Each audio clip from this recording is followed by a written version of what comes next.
Mystery behind each door, footsteps echo on the floor.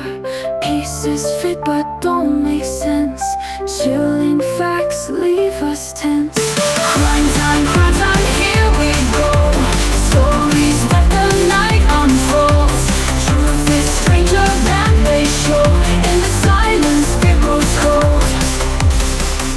Criminal and Crimson Crime.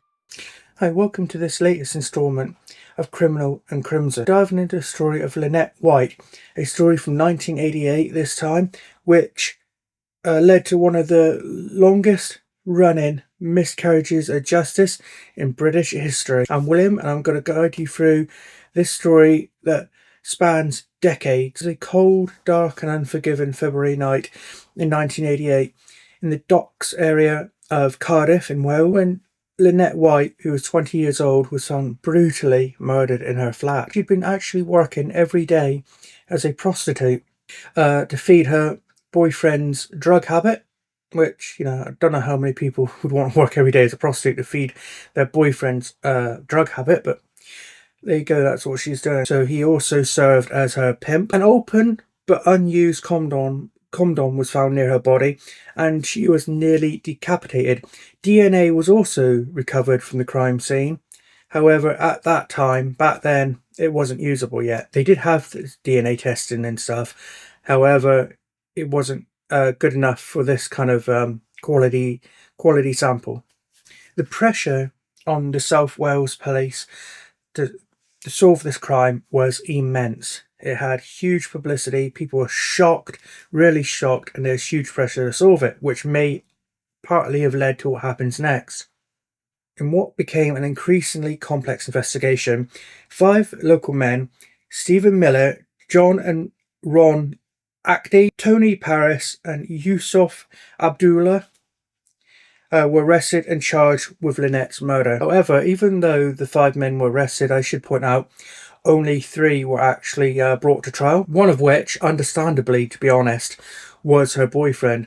And that I completely sympathise with. I can completely understand that because, well, often in cases like this, it's someone like the husband or boyfriend that does it. Plus, you have the fact that he had this drug habit and he was pimping her out to feed that drug habit. So he is a very prime suspect.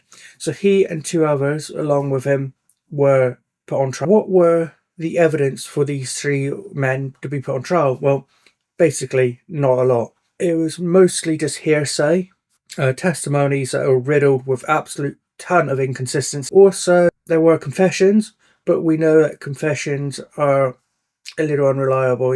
People can be made to confess, in a way. I don't really understand it because I don't feel I would confess to something I didn't do.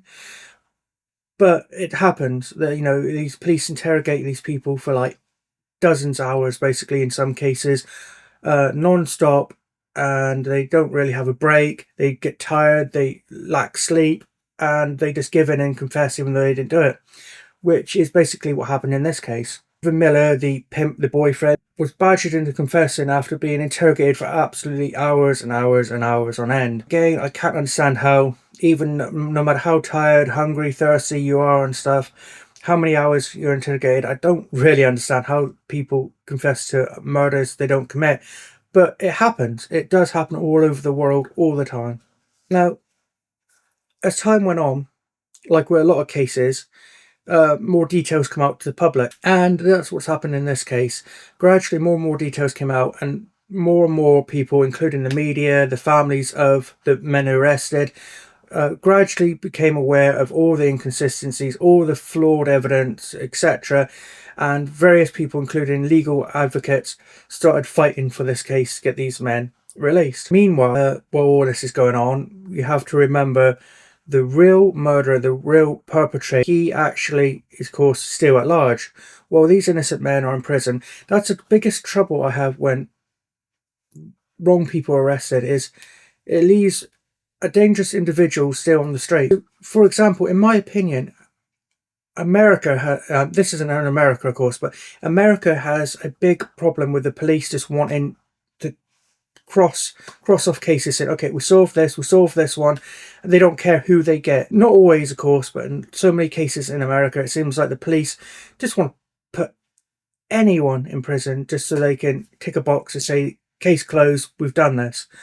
They don't seem to care if the individual is the right person or completely innocent or not.